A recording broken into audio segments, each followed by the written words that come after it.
faithful churches. And we do that based in the authority of Scripture and in the reality that Christians can be transformed. We do that also through bachelor's, master's, and doctoral degrees. We'd love for you to learn more about Wesley Biblical Seminary at wbs.edu, where we're developing trusted leaders for faithful churches. Jenna Ellis in the morning on American Family Radio. I love talking about the things of God because of truth and the biblical worldview. The U.S. Constitution obligates our government to preserve and protect the rights that our founders recognize come from God, our Creator, not our government. I believe that Scripture in the Bible is very clear that God is the one that raised up each of you, and God has allowed us to be brought here to this specific moment in time. This is Jenna Ellis in the morning. Good morning. Good morning. It is Thursday, June 26th, and late yesterday, President Trump posted a really long Truth Social post that demanded an end to Bibi Netanyahu's trial. This, according to the Times of Israel. The U.S. saved Israel, now it's going to save Bibi. So in an unprecedented intervention in Israeli justice system, U.S. President slams criminal case against the prime minister as a, quote, ridiculous witch hunt, and declares that this travesty cannot be allowed. This coming right after or fresh off of Trump's historic NATO win, getting a lot more funding and securing more funding from NATO. So let's welcome in our good friend Steve Deace to talk all about this and everything else that's been going on, Steve, in the news. This has been kind of a major week, I think, for headlines. So where would you like to start? I think that a good place to start is the dichotomy of the president's success on the global stage with what is, well, really not happening in Congress as we speak. And I think we are probably back to a juncture you and I discussed a few months ago. And I think, when it comes to foreign policy, and I told you this the last time we talked, I was very thankful we had a president that is extremely pragmatic on that front. And I think you saw with the interview, I think that's what we're calling it, that Tucker Carlson and Ted Cruz had last week. And knowing both these guys and working for one of them previously, I can tell you they're two of the smartest people that I've encountered on our side. And if they could be, and Harvard, and I mean, Ted is a Harvard debate champion. Tucker used to helm Crossfire. All right. So, I mean, these aren't guys prone to emotionalism and just the whatever that spectacle was that went back and forth between the two of them as they were arguing foreign policy and it's a debate we need to have. The rights rubric has to be reevaluated. We don't have we don't really have a unified vision on our side on foreign policy right now, like we did, with the Cold War era you and I were born into. Many of our assumptions post 9/11 sounded great in theorem and then fell apart in practicum. And so we are now just reevaluating what exactly this all looks like. That goes to the conversation I had with the vice president on my show earlier this week. And so right now, since we don't have a unified rubric on our side, it is vital that we have someone who is just very outcome-based and very pragmatic on, helping America, defend her interests on the global stage. And I think, last week we had two objectives, I thought, last week. Iran cannot have a nuclear weapon. We cannot get involved on boots on the ground regime change in Iran. And those are seemingly at odds objectives. At least the American people, I think, were taught that they were, based off of our military adventurism of the last 25 years. And Donald Trump, I think, demonstrated they're not at odds. And it reminded me a lot of when I was a kid, what Reagan did in Grenada. Now, Reagan sent boots on the ground Grenada. Militarily, those are not equivalent situations, but situationally they were equivalent. The American people were very stymied coming out of Vietnam, SALTs 1 and 2, were failures as arms treaties. We were inundated with Soviet propaganda constantly, including every May Day parade. There was a thought America was in decline, and the doomsday clock was ticking. And so there was this notion that there could be no extension of military engagement by the United States or strength projected by the United States that didn't lead to thermonuclear war. There was no in between. There was nothing between Vietnam and the capitulation of the 70s and thermonuclear war. And Reagan demonstrated in Grenada that wasn't necessarily the case. And that was the debut of Delta Force, if I recall. And to me, I think that Trump demonstrated last week, Jenna, that there is something between, Tucker thinks everything's Iraq.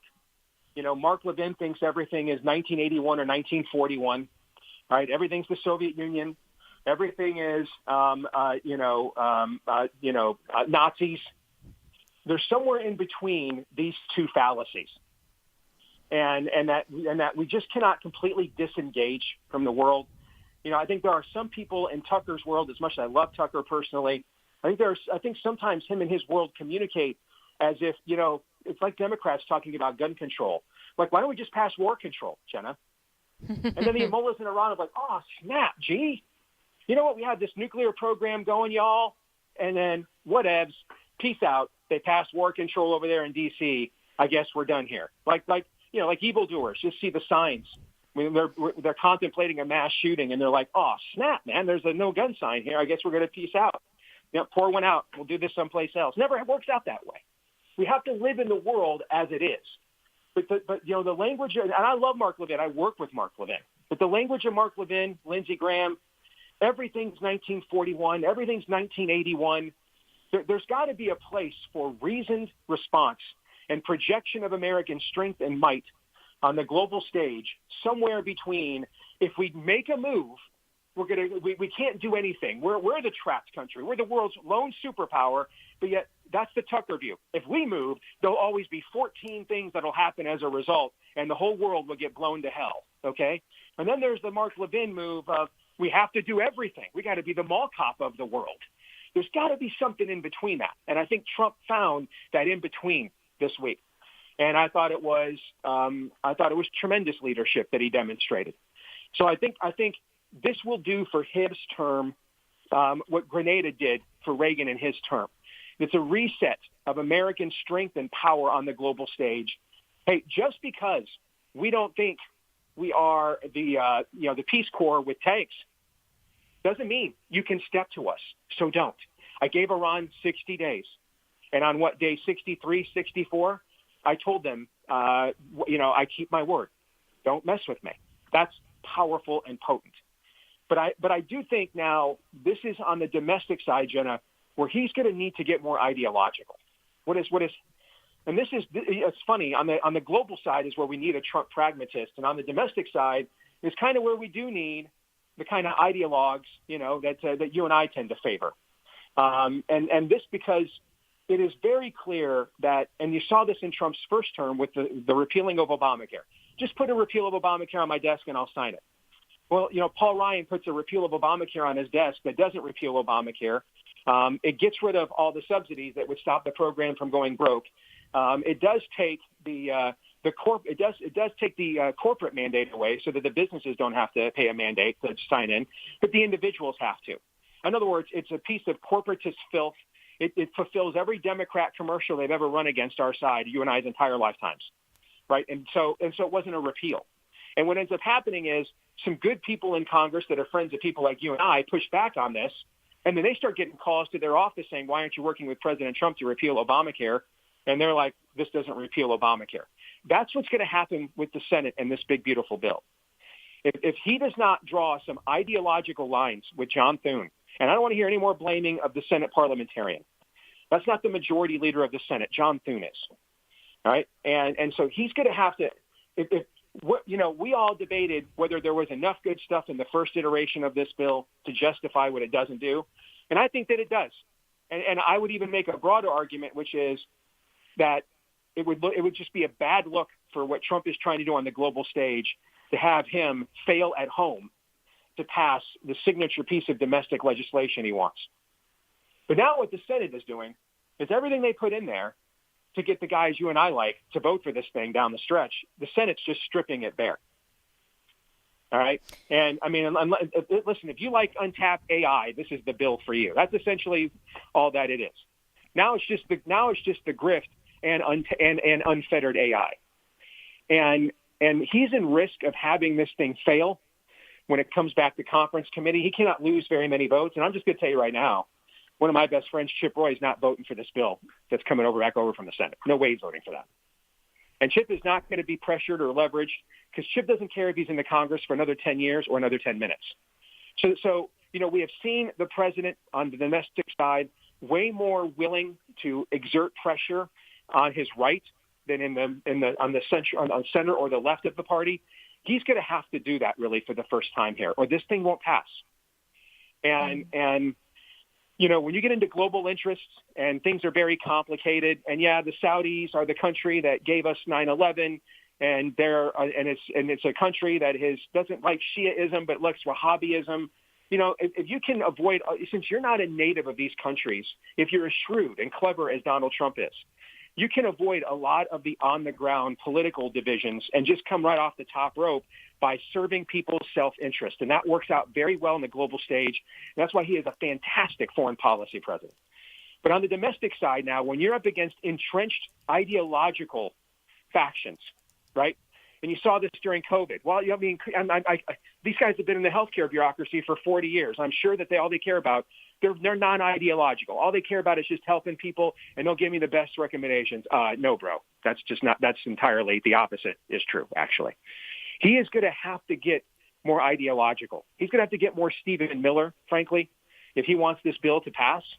And that is still this part of him that, aside from executive orders, when it comes to expending political capital on the ideological side, that is still a threshold that he's going to have to show he is willing to cross. Because for every Thomas Massey he's upset about that won't be loyal to his agenda, there's 20 Republicans on his left that are the exact same way, albeit for different reasons. And speaking with Steve Deace, who's the host of the Steve Deace Show over at The Blaze, that you really need to listen to. And as he mentioned, had a great interview this week with Vice-President J.D. Vance. I'd really encourage you to listen to that. A lot of really good content.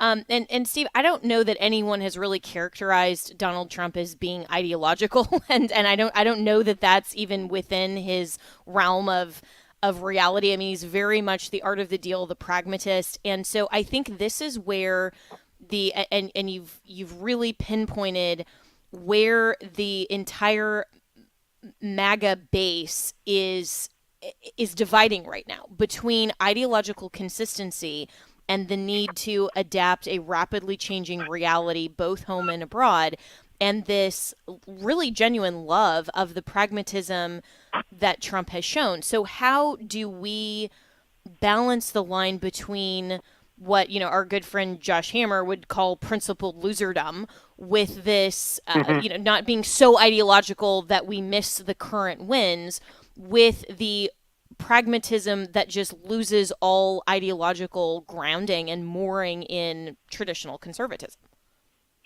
Well, I think actually this probably is going to have to come from people like friends of mine like Chip Roy, who are going to have to probably learn how to message and massage the president because of what you just said. All right, this is an extraordinarily once-in-a-generation level, successful man by worldly standards, and he's almost 80, okay? So the idea that, I don't know how many men you've ever been around, Jenna, okay, but the idea that a man as successful as Trump and pushing 80 is eager to find out what a couple of schmucks on American Family Radio think he ought to do better. Not real high, okay? Not real high. Probably he's pretty confident he's got this thing, much of this thing we call life pretty much figured out at this point. You know what I'm saying, okay? And so since that is the default mechanism of the personality you're dealing with here, then I think folks like us trying to get the attention of the president ideologically have to do so with a message that he would understand, and one of the things I did, I think I was the first show in America that platformed Scott Atlas during COVID. And when we platformed him, when I called people, or other people I knew in conservative media, including people with bigger platforms. Hey, you got to get this guy on. We got to raise this guy's awareness. We got to get this guy into the White House. All right. It wasn't, hey, guys, you're betraying your MAGA principles. I'm more MAGA than you. I'm more America first than you, because that's been tried. And as Trump said to Tucker last week, listen, it's my term. It's my brand. I decide what it is. And he's right about that. Right or wrong, he's right. Okay. Whether you like it or not, think it's moral or not is irrelevant. Situationally, he is correct. Right. And so we're going to have to learn on the right, because moving forward, this is what we're going to have. All right. The left is completely given over to the total state. I know you had my colleague Oran McIntyre on recently. That's his term. Okay. But the idea that the state is God, the left is completely given over to that. So in an increasingly godless society, what we're going to have to balance that on the right are kings or red Caesars. Trump's the first one. Your governor is another version of this, which is why you guys are all panicked down there about what happens when he leaves, because there's not a movement. He's not a construct of the beloved conservative movement. Not any of that crap. Okay. This is why Trump felt so threatened by DeSantis, because he's like, well, that guy could be a king like me. He could create entirely his own network of support, just like I can. He's a brand unto himself, just like I am. That's why they're like, that's the guy we have to beat. Don't care about Nikki Haley. She's nothing. This is the guy that could really threaten us. Okay. Mm-hmm. That's why that primary got so divisive. Okay. And so that's what we're going to have moving forward. We're going to have essentially kingships within an elected structure. And so we're going to have to learn, as Christians have behaved and learned in the past, how do you behave at court? And there is a time to walk in and just be Nathan and say to King David, thou art the man. But you can't do that on a daily basis, bro. That ain't going to work. Right? There are situations that merit that. But most of the time you have to learn to soothe the king. Look at the way Nehemiah, a very combative man, God bless him, one of my favorite figures in all of the Bible, guy who ends his book with, I beat these people and pulled their beards out for them, pulled their beards out. Lord, remember me for what I did to these people for you. That's my kind of guy right there. Okay. But how does it begin?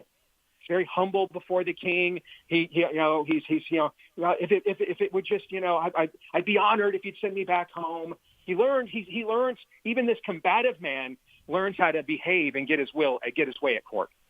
And I think guys like Chip and others are going to have to go to the president, not on the basis of this doesn't line up with our understanding of what Milton Friedman and William F. Buckley wrote in the 60s. Okay. You got to go to the president and say, help us help you. We want you to win. We're in this for the win. Okay. These guys are it's not that they are to the left of you or anything of that nature. They're taking your win away. And I think you have to message it that way to get his attention. And I think that we've got some great people, the kinds of people up there we need to be, pardon the pun, a bulwark against the swamp. But they're going to have to learn. They can continue to think and believe ideologically, but they're going to have to learn to communicate pragmatically, because it's just not a native tongue language that this particular king and Donald Trump speaks.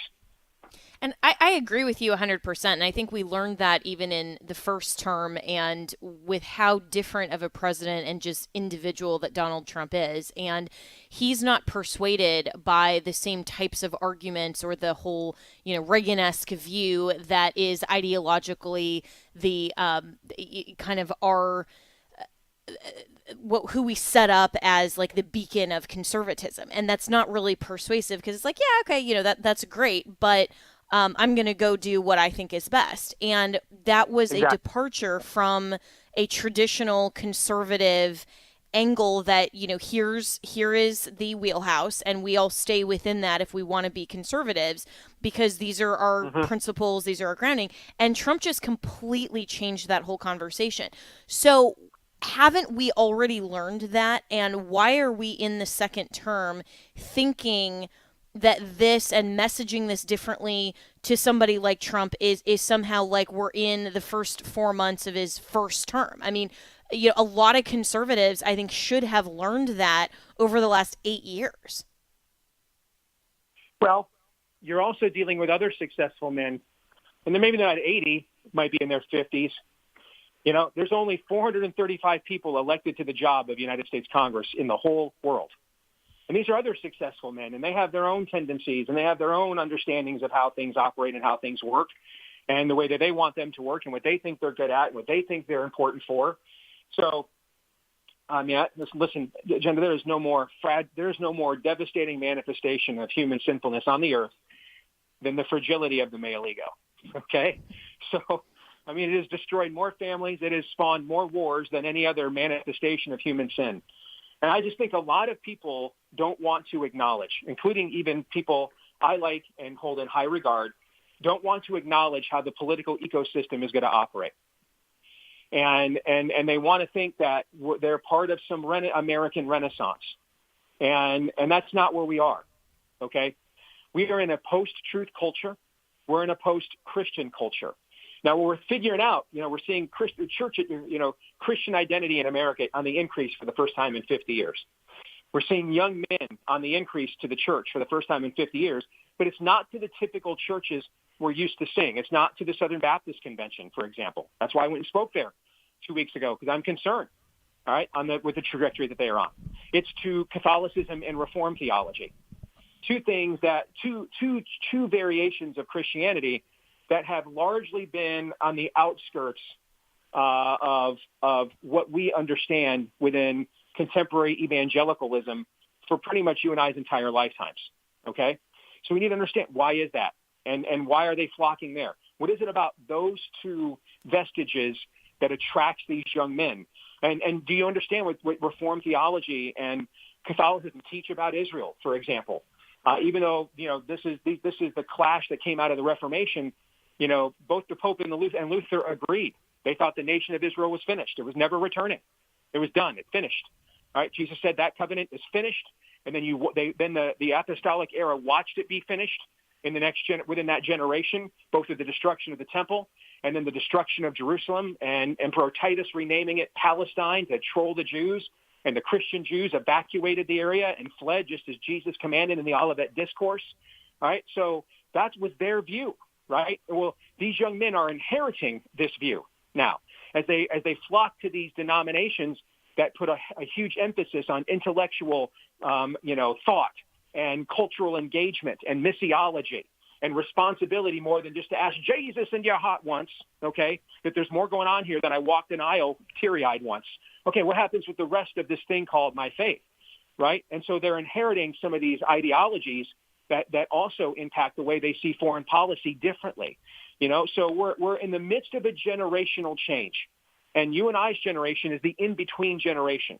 We're the ones that we're like look at it this way. Everybody always talks about, when you read Old Testament Israel, the generation that died in the desert and then the generation that took over for them and went into Canaan. But there was a generation in between. And that was the generation who was the children, the older adult children of the generation that failed, who were now raising and rearing the children who would take their place. That's where you and I are in this pantheon here, okay? And so it's hard to, when you're that in-between generation, it's sometimes hard to see that you're not going to be the reset. You're watching the reset happen, okay? And you have to adjust. And the reality is, no, we're not going back to 1984, all right? We're going back to the very beginning, like when the founders debated whether to make George Washington a king or not, all right? This is the longest concurrent experiment in human self-government in the history of our species. 7,000 years plus the antediluvian era. No other society has lasted this long in self-government before. And we're just going to be 250 years old next year. And I think a lot of people are going to have to understand that we, as a godless society, we cannot govern ourselves. It's impossible. The long arc of human history is to do one of two things: seek out a king or give the government total and complete power over your life, okay? And that's going to be the ecosystem we're going to have to learn to run in. If we want to be effective, we're going to have to learn what it means to be inside of that system. Or you can just sit there and scream at it and yell at it and not be very effective, okay? But that's essentially the choice. Environments don't bend for us. I could sit here every winter in Iowa and come January and just put the T-shirt on and wear the shorts and just, I refuse to accept the fact it's -5 with 10 inches of snow. All right. Well, the environment thinks that's great, bro. You do you. Anyway, how's pneumonia sound? Okay. Because we're not changing. That's the environment we're in. And I think people that are ideologues like you and I, and especially in our era, are going to have to learn to adjust the environment and realize the environment's not going to adjust for us. And this is the environment we're in. We're in the environment of red Caesars. There's not a movement. There hasn't been one for decades, okay? Where we're going to have our very strong leaders that rally the people. That's what we're going to have on our side until there's revival. And on their side, they're just going to be communist. And we're seeing that in New York, and we're seeing that, which we're going to talk about coming up after this break. And we're seeing that divide, and we're seeing even more sharply that this isn't just about being a little bit to the left or a little bit to the right of center, or even a little bit to the right of right center and a little bit to the left of right center. I mean, these are just completely diametrically opposed worldviews between the two parties. And I think your point is very apt, Steve, that we as conservatives can't just be complete ideological purists as much as we would prefer that in an ideal situation. We have to learn how to maintain our principles while recognizing how we negotiate within reality. I mean, it's the same thing as other natural law. We may not like that gravity exists, but we've got to learn how to negotiate within it. We can't just seek to completely change the law of gravity in that reality. It's just not going to happen. So well said, and so much more could be said on that, but we'll be right back with more.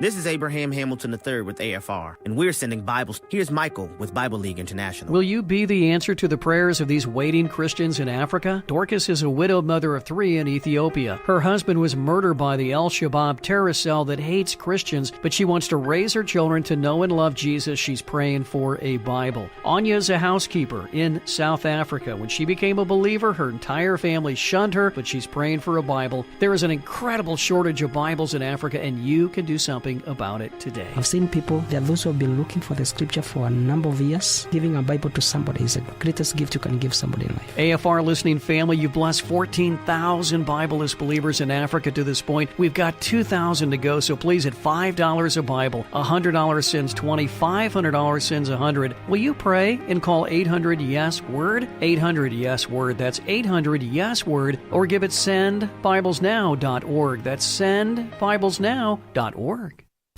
The following is not an actor, but a real-life story from Trinity Debt Management. I'm Claire from Trinity Debt Management. I'm a counselor, and the reason that I love working for Trinity is because I get to help folks with one of the hardest problems a family can face, and that's financial difficulties. In this day and age, everything is going up. You have higher utilities, higher grocery bills, higher fuel, and those credit card interest rates have gone up as well. We can help you with that. We can help you get lower interest rates, lower monthly payments. In just a few minutes, we put together a plan that gets you out of debt and keeps you out of debt.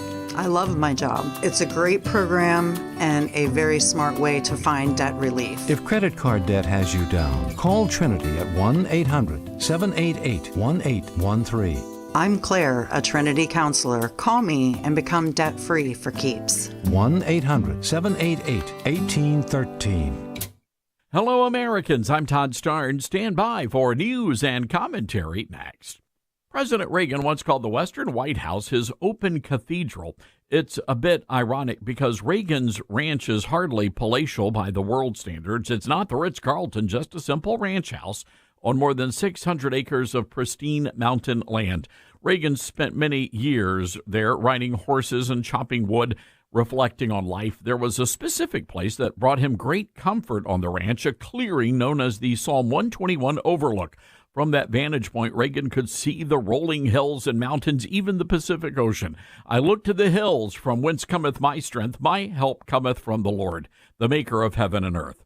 Reagan found strength and comfort in those words, as did many of the patriots I write about in my new book. It's called Star-Spangled Blessings, Devotions for Patriots, a devotion for the entire family to enjoy. You can get a copy right now at your favorite bookstore. Welcome back to Jenna Ellis in the Morning on American Family Radio. Welcome back. Well, everyone is talking about the Democratic primary in New York, and the headline from Salem is Zohran Mamdani is a feature, not a bug, of today's Democrat Party. So Bernie Sanders argues on behalf of the progressivism of the Democrats' nominee for mayor of New York in his interview with Politico. Shocking, right? What is the way forward for the Democrat Party? Bernie says, to me, it seems fairly obvious. Whether the current Democratic leadership is prepared to learn that lesson or not, I have no idea. Probably not. They're probably more willing to go down with the Titanic than move in a new direction. But I think whether they like it or not, what we are doing right now is going to support progressive candidates, and really he means, socialists, communists, whether they have the primary incumbent Democrats or not, that doesn't matter. We're going to develop. What we are doing right now is getting organizers around the country. I think that the Democrat leadership is way out of touch, and that's not just me. This is still Bernie Sanders. And as you, the interviewer, indicated, that's what the polling shows, and it's true. The American people, Democrats, Independents, Republicans, understand that there's something fundamentally wrong when we have massive income and wealth inequality, massive concentration of ownership. We're the richest country in the history of the world. 60% of people live paycheck to paycheck. Elderly people can't afford their prescription drugs. Kids go hungry, et cetera, et cetera, et cetera, to Politico. But this really raises a bigger question here, is that the Democrat Party is leaning even further into the Kamala Harris esque kind of mantra and worldview that was resoundingly rejected overall, at least in the presidential contest of 2024. But we're still seeing some of these incredibly overtly communist Democrats winning primaries over people like Andrew Cuomo, who are a little more moderate, even though he has a ton of baggage, and we all know that. But what does this portend overall with the continued split in America, the divide, and this push for diversity? Well, let's welcome in John Cardillo, who is originally from New York, and he is also a GOP strategist, former NYPD. And John, AOC posted, "I heart NYC." Not really shocking coming from her, who's communist worldview, but what's going on in New York? So, hey, Jen, and always great to be with you. Here's the biggest problem, right? So the underlying macro problem is that New York City has not had a GOP infrastructure since the early to mid-2000s. You have to go back to George Pataki.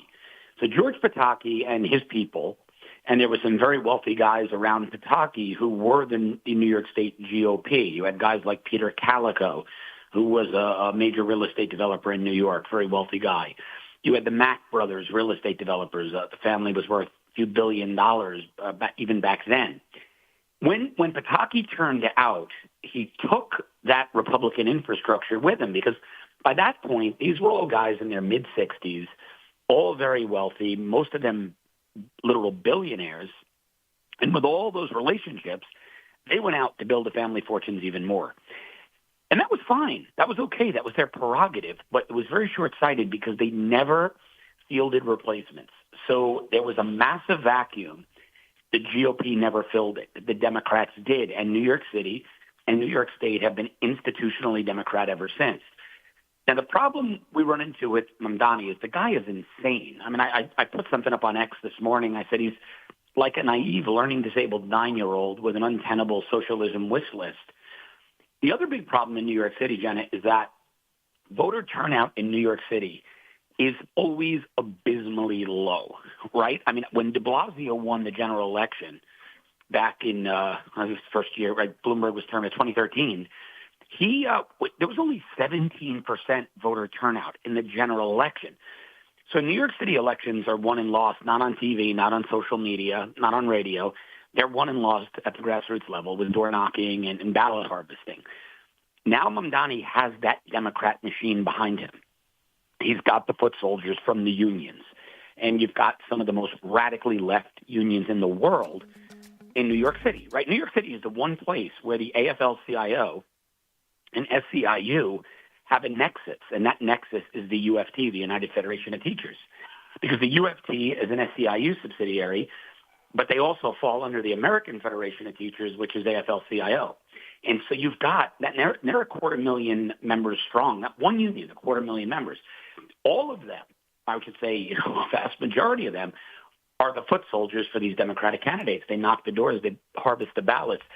And so even if, I'm seeing some theories out there, if Curtis Sliwa, the Republican nominee, drops out and he throws support behind Eric Adams, the incumbent mayor who's running now as an independent, they might have a shot.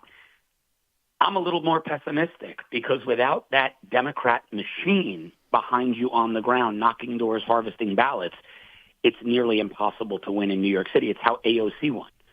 She just went to every storefront in her district, every home.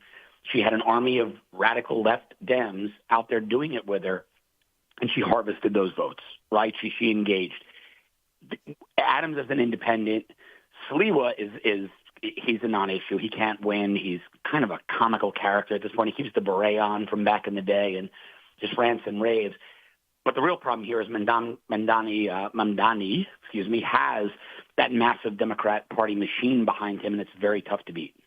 And I think you're spot on in that analysis. And I've seen similarly other posts on social media and other commentary on news networks, from conservatives suggesting that if the GOP really wants to defeat Mamdani in the general in November, then to ask the GOP candidates basically to drop out and to endorse Eric Adams, which it is frankly the lesser of perhaps not even two evils, but is definitely it would be better to have someone like an Eric Adams than a Muslim in office in New York City. But I think that this also speaks to a bigger problem here in New York that we're seeing, and we should be learning from the cautionary tale of London and how that their leadership went Muslim, and then we've seen how that has really completely transformed, and not in a good way, but how the Democrats actually won, and I think their end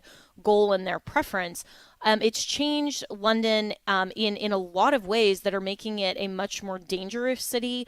And a less westernized in terms of the Judeo-Christian founding of not only our country but Western society. And so, what does this portend if this Muslim gets into office in New York? How that slow transformation, we may start to see some big cities in the United States look more like London. Well, we're already starting to see it, not with the big cities, but we see it. We've seen it for years in Dearborn, Michigan. We've seen it for years in parts of Minneapolis with the Somali Muslims, right? I mean, Dearborn, the running joke is people call it Dearbornistan. You're seeing it now in Paterson, New Jersey, which is 30, 40 minutes outside of New York City. They're flying Palestinian flags over City Hall. And so I believe Sadiq Khan, the mayor of London, is a great parallel to Mamdani in that these guys will portray themselves as run-of-the-mill progressives. But at the end of the day, they really are theocrats. These are guys who fundamentally, I believe anyway, are Sharia law adherent guys. They would love to see. I think a guy like Mamdani would celebrate if he could find a mechanism whereby New York City would have to make some decisions under Sharia law. I think he's to me, he's even more dangerous than Sadiq Khan because he's got the leanings of a Chesa Bowden, that DA in San Francisco who was ultimately recalled. His parents were cop killers. Both of Chesa Bowden's parents were convicted cop killers. He wound up being the chief prosecutor in the city of San Francisco. Well, he was so bad, so criminal coddling, that far left, the most radically far left city on the planet, San Francisco, they recalled him. Mamdani sounds exactly like this guy. So what does this say about the New York City electorate? Well, he sounds exactly like this guy. Now you sprinkle in his Muslim leanings and the potential for a bit of theocracy creeping in. It's going to be devastating. The Babylon Bee put out a satirical little tweet last night, a post on X, and it said, Mamdani vows to knock down the World Trade Center to build affordable housing. And it kind of rings true. I believe this guy is a terror sympathizer. This is incredibly dangerous. And my last point, Jenna, when you combine it with an NYPD that's been hiring the lowest common denominator now, and they just lowered standards to such a degree, I don't know if you and I spoke about this last time I was with you, that Orange County, a suburban county of New York City, just 2 counties north, just sent out a memo saying they'll no longer accept lateral transfers from the NYPD from the last academy class and classes going forward because the standards are now below New York State minimums. So you've got this radical leftist Muslim lunatic communist, to coin what Trump called him. I think Trump's spot on calling him a lunatic communist, coming in with a neutered NYPD, hiring people that are substandard. I don't see how the city recovers. New York City could very well look like Baltimore or Detroit in the next year or two. Yeah. Well, John, we need to take a break here, but you're going to join us on the other side of the break. And I want to ask you one more question about why it is that young people are embracing socialism, and then also get to, some of the other stuff going on with Iran, sleeper cells, all that. But we're talking with John Cardillo, who's my special guest this morning, GOP strategist, former NYPD. And because we have to take a break, we'll do one now. But he will stay with us as we continue this morning on Jenna Ellis in the Morning.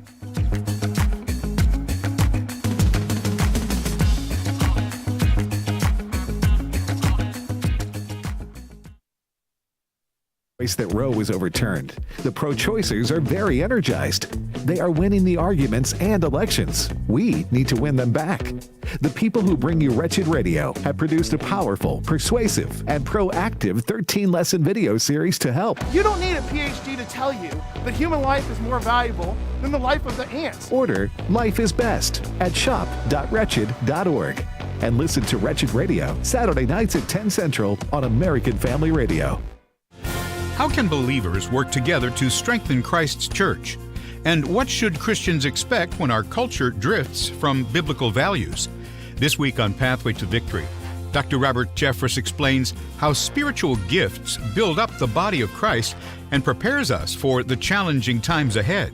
Join us for the series Shine the Light, all this week on Pathway to Victory. Weekday mornings at 6 Central on American Family Radio. Blessed are the peacemakers, for they shall be called sons of God. My name is Abraham Hamilton III, and this is the Hamilton Minute.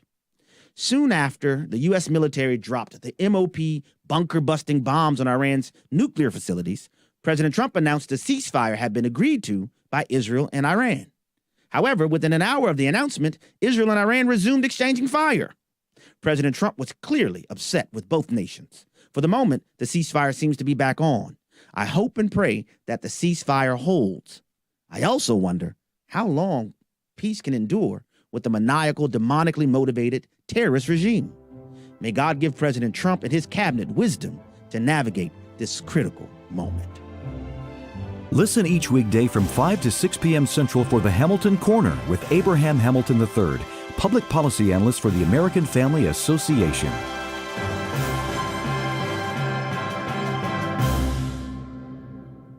Hi, I'm Jan Harper. If you are a pastor's wife, come be encouraged and renewed as you share your challenges and stresses unique to pastors and their wives. The AFA Pastors and Wives Fishbowl Retreat is coming October 28th through the 30th. You're invited to join us at Pickwick Landing State Park in Counce, Tennessee for 3 days of encouragement, renewal, and worship. Once again, Brother Bert Harper, AFA Director of Family and Pastoral Ministries, will host the retreat along with his wife Jan. Our special speaker will be J.J. Jasper of American Family Radio. If you've attended in the past, we'd love to see you again. And if you've never experienced a fishbowl retreat, we especially invite you to be refreshed and renewed. The per-couple admission price includes lodging, meals, and materials. Visit repairingthefoundations.net to learn more and register. That's repairingthefoundations.net. The AFA Pastors and Wives Fishbowl Retreat. We'd love to see you there. Welcome back to Jenna Ellis in the Morning on American Family Radio. Welcome back, and we're talking about the New York City mayor Democrat primary and this Muslim, socialist, communist lunatic, as President Trump, I think, rightly described him as well, winning this primary, what this portends for the Democrat Party. But overall, the people that voted for him. And so I'm speaking with John Cardillo, who's a GOP strategist, former NYPD. And John, in a larger picture conversation, I was seeing this debate on X that one user who just goes by Jason says it would be wise to understand why young people are embracing socialism, and makes this argument that if you got large student loans, don't own your home, and you can't get a well-paying job, you might reasonably feel that capitalism has failed you, even if that's not completely accurate. Our mutual friend Ryan Girdusky posted this and responded basically saying a lot of this is a rejection of capitalism, Western civilization, and the embrace of toxic victim culture. And I think, Ryan is pretty spot on with that. Yeah, look, Ryan's not only spot on with that. I was actually chatting with him a bit yesterday. He's been spot on with his analysis of the race, the New York City race in general. And so I do encourage people to follow Ryan's analysis on this on X and elsewhere. But Andrew Breitbart said it best, right? Politics is downstream of culture. And culturally, both through Hollywood and the music industry, et cetera, we've taught Gen Z and whatever the next generation is. I've lost track of these people, to be quite candid with you, and the younger millennials, that you don't have to work, you don't have to be accountable, you don't have to have manners, you really don't have to do anything.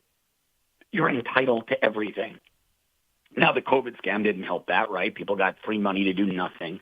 But when you teach generations that, degrees in Maori interpretive dance and gender dysphoria is more valuable than learning how to weld or how to be a carpenter, this is what you wind up with. So it's not that they can't find jobs. Well, it is that they can't find jobs, but that's a self-inflicted wound because they got these gender studies, useless liberal arts degrees. There's no call for that. David Marcus from the New York Post put out a post the other day, and I'll paraphrase him, but he basically said, the guy who just fixed my air conditioner is far more valuable to me than the last 3 years of Harvard graduates combined. And he's right. I mean, there are a million jobs out there for things people need, but they've gone down this path, with wokeism and these wokeism degrees, and they're spending hundreds of thousands of dollars for them that are completely unmarketable in the real world. They're not needed. There are no jobs for them. And so what do? They wound up in DEI departments. Well, that's all being phased out. So where do these people go? So yeah, I understand why now socialism is their new brand experiment, but the entire thing is just ridiculously idiotic. Yeah, well, and anybody logical looking at the supposed virtues of socialism as a government and economic and any way civil procedure theory would know that. And I love what our friend Michael Knowles from the Daily Wire posted, and this was several years ago, that said, a book on where socialism has actually worked. And of course, it's a blank book that, he's obviously famous for, his own blank book of reasons to vote for Democrats, which is a blank book. And to that point, it's that this ideology somehow, like what the AOCs of the world will say, well, it's just never been really tried, or now we want to frame it as democratic socialism, or we want to, extol the virtues of whatever is making you upset, like saying that billionaires and the wealthiest aren't paying their fair share or whatever. And it seems like these types of lies, frankly, are working on a subset of the population that just isn't analyzing this according to rational truth and reality. But to Ryan's point, and then this other user, Jason, there is a segment of particularly young people that are buying into this, because if we look at where President Trump had the most votes for his 2024 victory, it was really the boomers that saved the election. It wasn't the young people. And that gets into a very dangerous proposition that unless they rise up as converts to reality and sort of assimilate into Western civ and all of the traditional principles, then are we headed toward a Democrat Party that will rise again? Because I don't, John, buy into this thing that, well, Democrats are in disarray and who will ever vote for that, as if they're kind of this evil ideology that has been thoroughly, the sword has gone through the heart of the Democratic Party and they won't rise again. I think that is a dangerous position to think that it's not still a threat.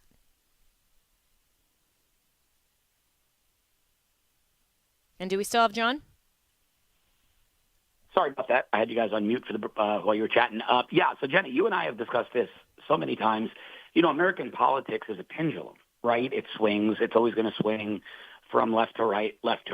But I completely agree with you that there is going to be a swing back hard left when, especially kids in school today, are of voting age. To the point about Trump winning with boomers.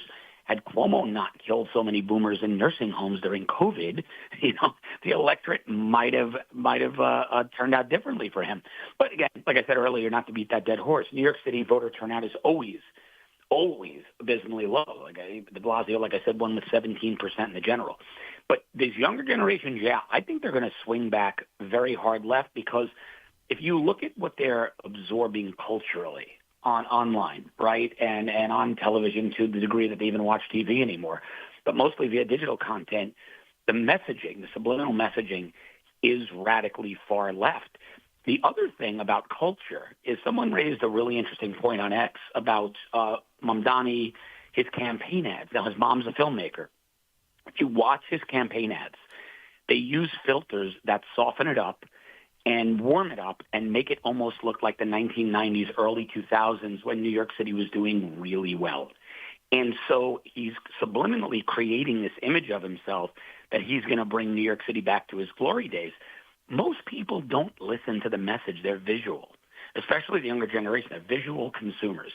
They see it. If it looks good, if it feels good, they buy it. And I think this guy is particularly dangerous because he knows how to tap into that. And it appears to be working very well. I mean, his turnout and his vote percentages among the younger end of millennials and Gen Z is really what put him over the edge, as Brian and others have noted. And I think if he keeps on this track, others are going to learn from this. AOC learned from it. And we're going to wind up with a bunch so radical they make the squad look moderate. Yeah, absolutely. Well, John, just in the last 2 minutes we have here, I do want to shift gears and get your commentary on the Iran sleeper cells. And I know from our friend Dan Bongino, who I still talk to quite frequently, this has been a main focus of the FBI over the last 10 days or so. How dangerous of a factor do you, as former NYPD and seeing a lot of this, do you consider that type of retaliation? Oh, tremendously. So I speak to Dan quite a bit as well. He's an old friend, and but tremendously because the IRGC. See, this is what annoys me when people say, "Well, Trump shouldn't have bombed those sites. It wasn't in our interest." Sure, it is. In 1979, this Iranian regime held our people hostage for 444 days. And they've been attacking us through proxies for the 46 years since. So it was absolutely the right thing to do to not give them nukes. But the IRGC, the Iranian Revolutionary Guard Corps, the only historical parallel to them, Jenna, really is the Nazi SS. And forget the anti-Semitism component. Just in their structure and their brutality and how their military and police and intel, they really do mirror. And they set themselves up to mirror the SS. They've been fighting us through proxies, primarily Hezbollah, as well as Al-Qaeda in Syria and Hamas and all the other various and sundry bad guys for years. So we've known that they've been deploying, funding, or supporting cells in the U.S. Now, we just arrested 11 Iranian nationals. I picked up 11 Iranian nationals, one an Iranian Army sniper. By the way, here on a K-1 visa, the 90-day fiancé visa. So it looks like they're also recruiting Americans as assets, right, to marry them, to get them into the country. I think it's a very real problem, and there needs to be a coordinated effort on the part of the FBI, domestic law enforcement, especially agencies like the NYPD with experience in this, as well as our intelligence communities working under title programs with federal law enforcement to interdict, intercept, arrest these people, and either get them in Supermax or out of this country. Yeah, or alligator Alcatraz, as we are saying in the free state of Florida down here. Well, John Cardillo, thanks so much for staying with me for a lot of the show today. I always appreciate your analysis. You can follow John on X, and I encourage you to do that as well. And you can always reach me and my team, Jenna, at afr.net.